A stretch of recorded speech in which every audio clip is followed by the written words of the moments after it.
Story 1. The Shadow in the Suite. The sky over San Diego was a bruised purple as Emily Harper stepped out of the airport, her sneakers scuffing against the pavement. It was late September, the air crisp with the promise of autumn, but the city still clung to its summer warmth. At 26, Emily was a freelance graphic designer with a restless spirit, her life a patchwork of gig work and solo adventures.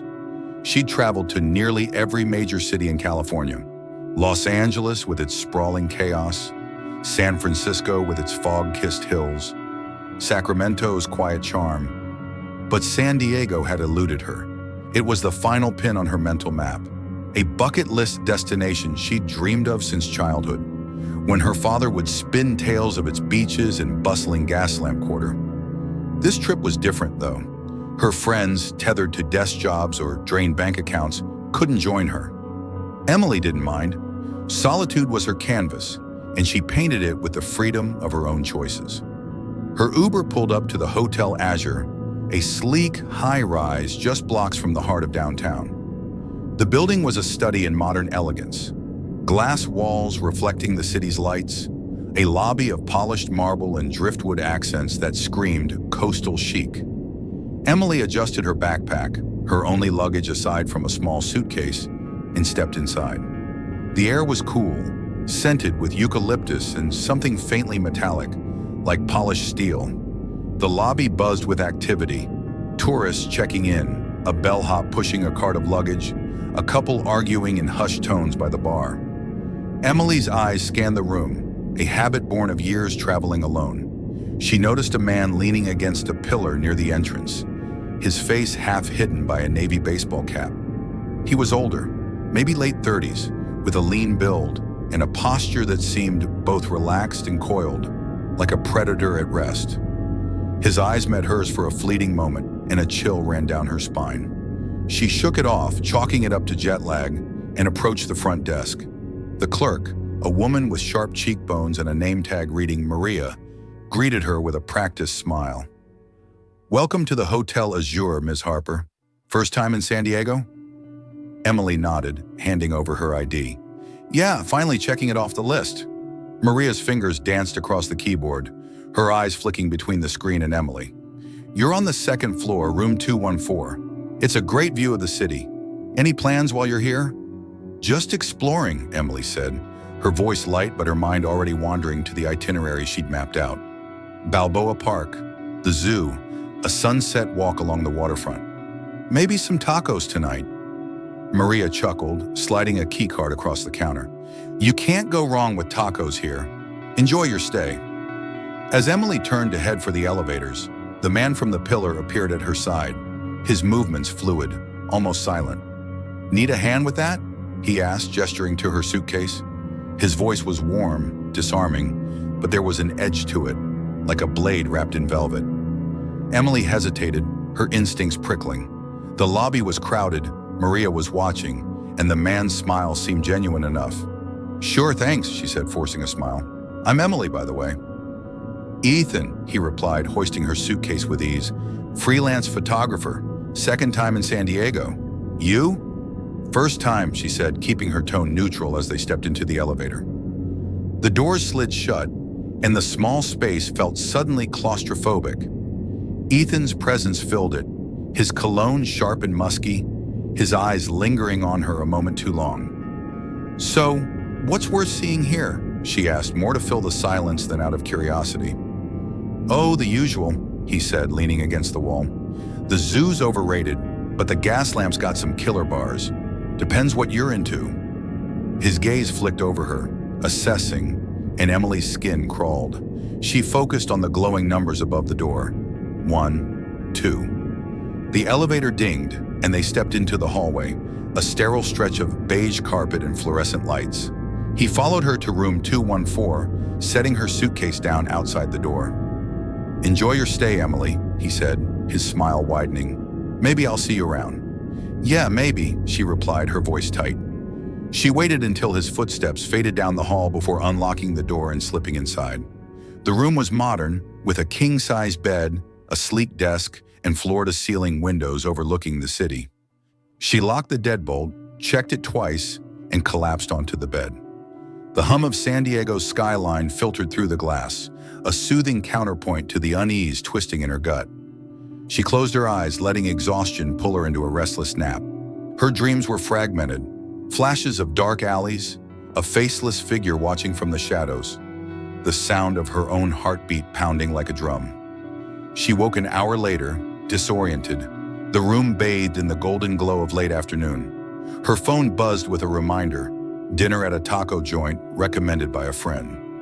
She splashed water on her face, changed into jeans and a lightweight sweater, and headed back to the lobby. As she passed the front desk, Maria called her over, her expression tense. "Ms. Harper, can I have a word?"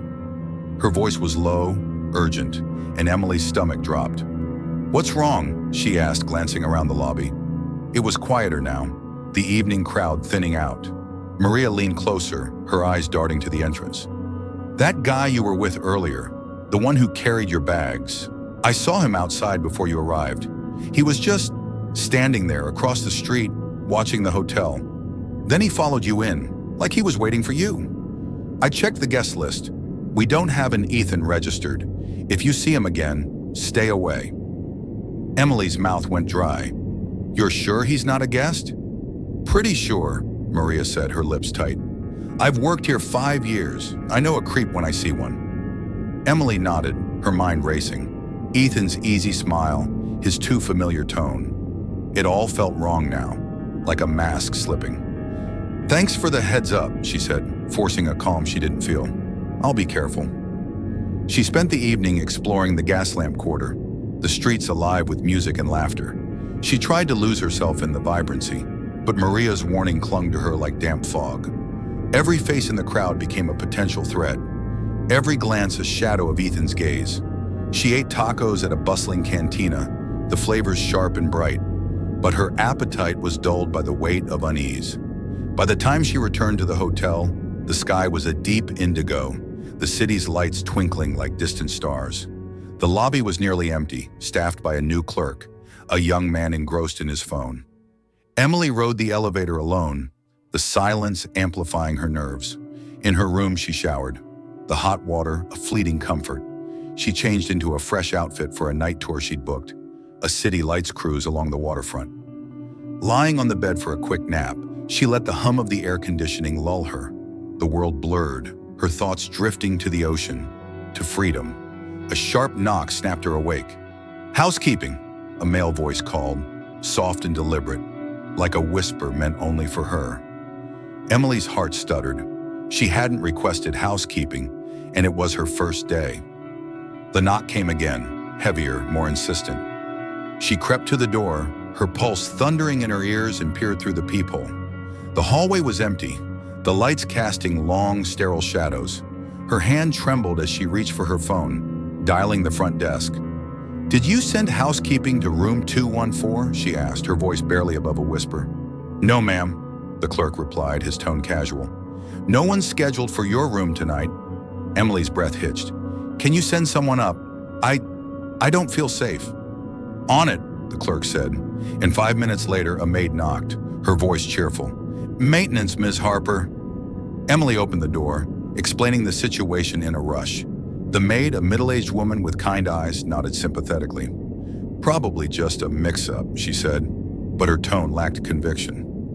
Emily thanked her and left for the night tour, her nerves frayed but her resolve intact. She wouldn't let fear ruin her trip. The cruise was breathtaking, the city's skyline a dazzling mosaic against the dark water. She sipped a cocktail, trying to lose herself in the moment, but Ethan's face kept surfacing in her mind. His smile, his eyes, the way he'd said her name. By 10 p.m., she was back at the hotel, exhaustion pulling at her limbs. She stopped at the front desk, where a new clerk, a woman named Sarah, greeted her. Emily recounted the day's events, describing Ethan and the housekeeping knock. Sarah's brow furrowed as she checked the surveillance footage. "No one's in the halls now," she said, pointing to a grainy feed of the second floor. "You're safe, but I'll keep an eye out." Emily thanked her and headed to her room. She changed into pajamas, flipped on the TV, and let a late-night talk show fill the silence. The host's banter blurred into the background as she drifted towards sleep, the city's hum a distant lullaby. She was half asleep when a soft click jolted her awake. The door. It was opening. Her eyes flew open, heart hammering. The room was dark, the TV's glow casting flickering shadows across the walls. The mattress dipped on the far side, a weight settling beside her. She turned, breath catching, and saw him. A man in a black ski mask and a baseball cap, his eyes glinting like polished obsidian. He lunged, one hand reaching for her mouth, the other pinning her arm. Emily screamed, a raw, primal sound that tore through the room. She thrashed, kicking at his legs, her nails clawing at his wrist. His grip tightened, his breath hot and ragged against her cheek. "Quiet," he hissed, his voice low and familiar. Ethan's voice twisted with menace. She screamed again, louder, her voice cracking with desperation. A frantic knock came at the door, followed by a woman's voice shouting, "Are you okay? Open the door!" The man froze, his hand still clamped over her mouth. Emily bit down, tasting blood, and he cursed, loosening his grip. She screamed, "Help!" and he shoved her back, bolting for the door. He yanked it open, shoving past a woman, a guest from a neighboring room, who stumbled but caught herself. The woman rushed to Emily's side, her face pale. "Are you hurt?" she asked, her voice trembling. Emily shook her head, tears streaming down her face. Other guests emerged, drawn by the commotion, and hotel staff arrived minutes later, their faces a mix of shock and urgency. The police were called and Emily recounted everything. Ethan's offer to carry her bags, Maria's warning, the housekeeping knock, the masked intruder. Surveillance footage revealed the man had used a stolen master key to enter her room. His face was obscured, but Emily was certain it was Ethan. The way he moved, the cadence of his voice, it was him. The hotel manager, a harried man in an ill-fitting suit, offered a full refund in a new room on a higher floor. Emily accepted, but sleep eluded her. She spent the rest of her trip on edge, jumping at every shadow, every creak of the floorboards. The police investigation dragged on, but the man was never identified. The footage showed him slipping out a side exit, vanishing into the night like a ghost. Emily left San Diego with a story she'd carry forever, a scar on her soul. The city's beauty was tainted now, its lights a reminder of the darkness that lurked beneath. She'd always been fearless, a solo traveler who thrived on independence. But now she understood, some shadows followed you, no matter how far you ran. Story 2, the passenger Sofia Petrova stood in the chaos of JFK International Airport, her small frame dwarfed by the throng of holiday travelers. It was December 2013, a few days before Christmas Eve, and the terminal was a blizzard of noise, announcements crackling over the intercom, suitcases clattering, voices rising in a cacophony of impatience. At 19, Sofia was a freshman at New York University, studying anthropology with a minor in art history, her dreams fueled by a childhood spent in Bulgaria's quiet countryside. She'd moved to New York City 2 years earlier, chasing the promise of a bigger world, but the holidays always pulled her back to Sofia, Bulgaria, where her family waited. This trip was a surprise, a secret she'd kept from her parents and younger sister Elena, to see the joy on their faces when she walked through the door. Her backpack, stuffed with textbooks and a crumpled sweater, hung heavy on her shoulders as she navigated the security line. Her boarding pass clutched like a lifeline. At 5 feet tall and barely 110 pounds, Sofia felt like a sparrow in a storm. Her dark hair was pulled into a messy bun, and her hazel eyes scanned the crowd, a habit born of growing up in a small village where strangers were rare and suspicion was second nature. She wore jeans, a faded NYU hoodie, and sneakers, blending into the sea of travelers. The flight to Istanbul, her layover before Sofia, was an 8-hour ordeal in economy class, and she braced herself for the discomfort. After hours of security checks, luggage weighing, and waiting at the gate, she finally boarded the plane, her heart lifting at the thought of home. Her seat, 23B, was in the middle of a 3-seat row, a nightmare for someone who preferred the window's illusion of freedom. She stowed her backpack under the seat, settling in with her tablet and earbuds, ready to lose herself in music or a show. The plane was a Boeing 747, its interior a dated mix of beige upholstery and flickering overhead lights. The air smelled of recycled oxygen and faint coffee, and the hum of the engines vibrated through her bones. As she adjusted her seatbelt, two men took the seats on either side of her, their presence immediate and oppressive. The man to her right in the window seat was in his early 30s, with dark hair falling over wire-rimmed glasses. He wore a black turtleneck and carried a battered paperback, its cover too worn to read.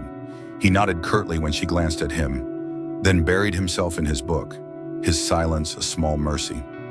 The man to her left, in the aisle seat, was another story. He was lanky, with pale skin stretched tight over sharp cheekbones, his eyes a watery blue that seemed to flicker with something restless. His hands twitched constantly, fingers picking at the skin around his nails until small beads of blood appeared. He wore a faded denim jacket, the kind that looked like it had been through a war, and his leg bounced incessantly, jarring the armrest they shared. Sophia tried to ignore him, focusing on her tablet as the plane taxied to the runway. She plugged in her earbuds, scrolling through her playlist. Indie rock, mostly, with some Bulgarian folk songs her mother used to hum.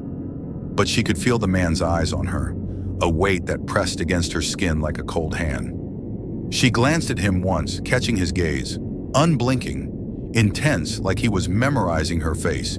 His lips twitched into a half smile, and she looked away, her heart thudding. Just a weird guy, she told herself. 8 hours, and you're done. The flight took off, the plane climbing into the night sky, the city's lights fading into a distant glow. Sophia tried to settle in, but the man's restlessness was infectious. He muttered to himself, words too soft to make out, but sharp enough to cut through her music. She turned up the volume, willing herself to focus on the rhythm, but her nerves were frayed. She switched to watching American Horror Story, Asylum on her tablet, the show's grim depiction of a 1960s mental hospital, a strange comfort compared to the man beside her. The flickering screen cast shadows across her face, and she sank deeper into the story, trying to block out the world. Hours into the flight, the man spoke, his voice low and jagged, like broken glass scraping against stone. "Why do you watch that crap?" He nodded at her tablet, where a scene of a patient strapped to a gurney played out in grainy black and white. Sophia froze, her earbuds dangling from one ear. "Excuse me?" Her voice was small, barely audible over the hum of the plane. "That show," he said, leaning closer, his breath sour with coffee and something metallic. "It's all lies, makes out like anyone who's different is a monster. Skinning people? Killing for fun? It's not crazy, it's just human, right?" Her stomach twisted, a cold knot forming in her chest. She forced a laugh, hoping to diffuse the tension. "It's just TV, not real." "Not?" He tilted his head, his eyes narrowing. "You'd be surprised what's real. I bet your skin's pretty under there."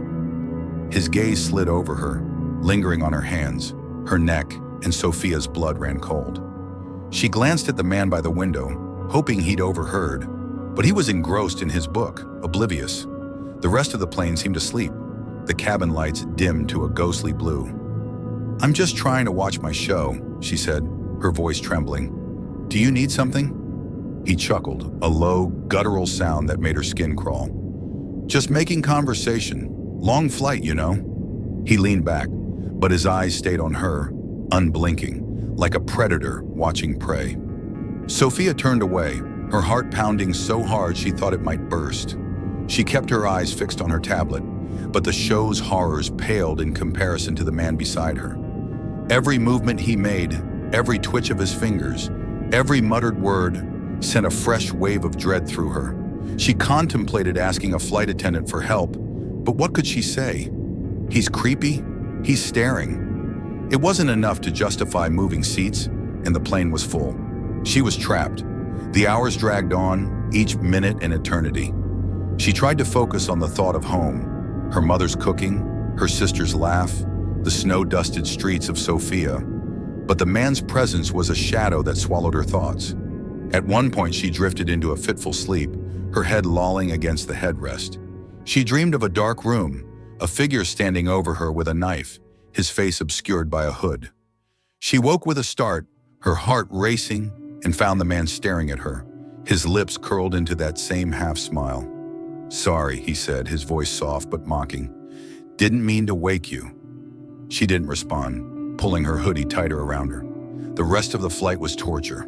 She kept her body angled away from him, her arms crossed, her tablet a barrier between them. When the plane finally landed in Istanbul, she grabbed her backpack and bolted for the exit, weaving through the crowd to lose herself in the airport's chaos. Her layover was brief, just enough time to grab a coffee and board her connecting flight to Sofia. She didn't see the man again, but his words echoed in her mind. "I bet your skin's pretty under there." Christmas in Bulgaria was a blur of warmth and light. Her family's small apartment was filled with the scent of banitsa and mulled wine, and Elena's squeal of delight when Sofia walked through the door was worth every moment of the grueling journey. But the man's presence lingered, a dark stain on her memories. She tried to push it aside, focusing on her mother's stories and her father's bad jokes. But at night, alone in her childhood bedroom, she'd lie awake, listening to the creak of the old house, half expecting to hear his voice. On her last day in Bulgaria, Sofia unpacked her backpack, sorting through the clutter of receipts, candy wrappers, and loose change. Her fingers brushed against something unfamiliar, a folded piece of paper tucked into a side pocket. Her heart stopped as she unfolded it, revealing jagged handwriting in black ink. "I wish I could see what you look like under your skin." The room spun. She'd been asleep on the plane. Had he slipped it into her bag then? The thought of his hands so close, unnoticed, made her stomach churn. She ran to the bathroom, burning the note in the sink, the flames licking at the paper as her hands shook. The smell of charred paper filled the air, but it couldn't erase the violation of knowing he'd been there, inches from her while she slept. Back in New York, Sofia tried to bury the incident, throwing herself into her studies, but the memory clung to her like damp rot, surfacing in nightmares where she was trapped on an endless flight, the man's face looming over her. In February, her sister sent her a news article from an Istanbul paper, translated into English. The headline made her blood run cold. "Istanbul man arrested for string of violent crimes." The mugshot was unmistakable. The same lanky frame, the same watery blue eyes, the same hollow cheeks. He'd been linked to multiple rapes, kidnappings, and a murder, all committed in the weeks after Sofia's flight. The article didn't name him, but she knew. It was him. Sofia didn't travel for holidays after that. The memory of his voice, his note, and the knowledge that she'd sat inches from a predator haunted her. She started carrying pepper spray, checking her bags obsessively, avoiding crowded places where eyes could linger too long. Some horrors, she learned, didn't need a knife or a mask to terrify. They lived in the quiet moments, in the weight of a stranger's gaze, in the realization that safety was an illusion. Story 3. The Jungle's Edge. The wind howled through Chicago's streets, carrying the bite of a late February freeze, but Claire Novak and Ryan Kessler had no intention of enduring it. They'd planned their escape months ago, a week at the Solwaymar Resort in Mexico's Riviera Maya, where the sun was relentless and the water shimmered like liquid sapphire. At 30, Claire was a marketing analyst, her days spent crunching numbers in a glass-walled office. Ryan, a software developer, lived in front of screens, his world a blur of code and deadlines. Both were burned out, their relationship strained by long hours and the monotony of city life. The resort promised salvation, 7 days of all-inclusive luxury, with 3 pools, a beachfront bar, and a buffet that stretched the length of a city block. They packed light, their suitcases stuffed with swimsuits and sunscreen, and boarded a flight to Cancun, their hands intertwined, hopeful for a reset. The Solwaymar Resort was a sprawling paradise, its white stucco buildings draped in bougainvillea, the air thick with the scent of salt and hibiscus. The lobby was a cathedral of glass and marble, ceiling fans spinning lazily overhead, and the staff greeted them with practiced smiles and frosty margaritas. Claire, her blonde hair pulled into a loose braid, felt the tension in her shoulders melt as she sipped her drink. Ryan, his dark eyes bright with excitement, was already planning their week, lounging by the infinity pool, snorkeling in the coral reefs, maybe a day trip to Tulum. The resort was everything they'd hoped for. A buffet that groaned under the weight of fresh ceviche and tropical fruit, bars that never closed, and an entertainment hall where live music pulsed into the night. For 2 days, they did nothing but bask in the sun, their skin tanning under the relentless heat, their worries dissolving with each cocktail. On the 3rd day, restlessness crept in. Claire wanted to explore beyond the resort's manicured grounds, to see the real Mexico her friends always raved about. Ryan, ever the adventurer, agreed. They booked a private shuttle to a car rental agency 5 miles up the coastal road, a dusty outpost in a small town dwarfed by towering palms. The shuttle driver, a grizzled man named Javier, with a face like weathered leather, eyed them through the rearview mirror as they climbed aboard. "Stick to the coast," he said, his accent thick but his words clear. "The jungle's not safe. Too many shadows." Claire frowned, her fingers tightening around Ryan's. "Shadows?" Javier's eyes flicked to the dense green beyond the road. "People go in, don't always come out. Stay where it's busy, see?" Ryan nodded, but his grin suggested he wasn't taking it seriously. Claire, though, felt a prickle of unease, like a cold finger tracing her spine. The rental agency was a squat building with a faded sign, its lot filled with battered sedans. They chose a Ford Fiesta, its red paint chipped but functional, the only option that didn't look like it might break down mid-trip. The clerk, a bored teenager, handed over the keys with a shrug. "Don't take it off-road," he said, barely looking up from his phone, "and don't go too far inland." They drove south along the coastal highway, the Caribbean glittering to their left, resorts and beach bars flashing by. To their right, the jungle loomed, a wall of green so thick it seemed to swallow the light. Claire leaned her head against the window, the glass cool against her cheek, and watched the scenery blur. Tulum was their destination, a city hyped by Instagram influencers and travel blogs. But when they arrived, it disappointed. Grimy streets lined with tourist traps, vendors hawking overpriced souvenirs, the air heavy with exhaust and desperation. "This isn't what I pictured," Claire said, her voice tinged with frustration. Ryan shrugged, his hands steady on the wheel. "Let's keep going. Maybe there's something better up the road." They drove north, the highway stretching endlessly, the jungle pressing closer with every mile. Ryan's eyes lit up when he spotted a dirt road branching off into the trees, barely visible under a canopy of vines.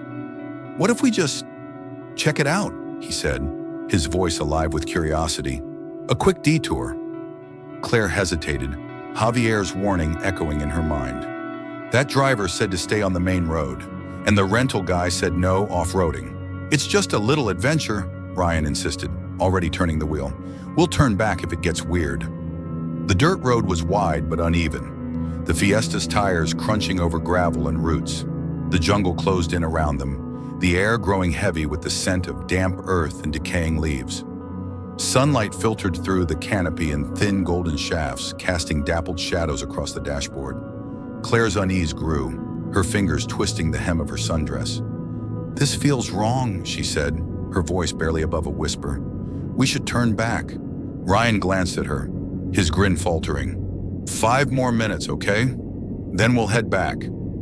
The road stretched on, the jungle growing denser, the silence broken only by the hum of the engine and the occasional cry of a distant bird. Claire's heart thudded, her eyes scanning the trees for movement. Then, without warning, 3 men stepped out from the foliage, blocking the road. They were rough-looking, their clothes stained with dirt, their faces hard and unreadable. One held a machete, its blade glinting in the sunlight. Ryan slammed on the brakes, the car skidding to a stop. "Oh no," Claire whispered, her voice trembling. Ryan's knuckles whitened on the wheel, his jaw tight. The men approached, their movements deliberate, like predators circling prey. The one with the machete came to Ryan's window, his eyes dark and unblinking. He spoke rapidly in Spanish, his tone sharp, demanding. "No hablo español," Ryan said, his voice steady but his hands shaking. Claire's heart pounded, her breath shallow. Another man tapped on her window, his fist heavy against the glass, while the third moved to the front of the car, his machete dangling loosely in his hand. "Money!" the first man shouted, banging on the window. "Dinero now!" Claire's scream tore through the car.